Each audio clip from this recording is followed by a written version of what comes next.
This is how to create report in Jira. From your dashboard, go to projects, select the project you want to create a report, go to reports, and select a report type.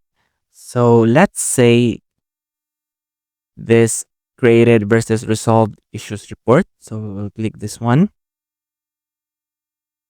And for period, we can choose weekly. For days previously, 30 days will suffice. If you want to adjust this, can say 20. And for cumulative totals, you can choose yes. And for display versions, you can choose all versions, only major versions, or none. So I will choose all versions and click next.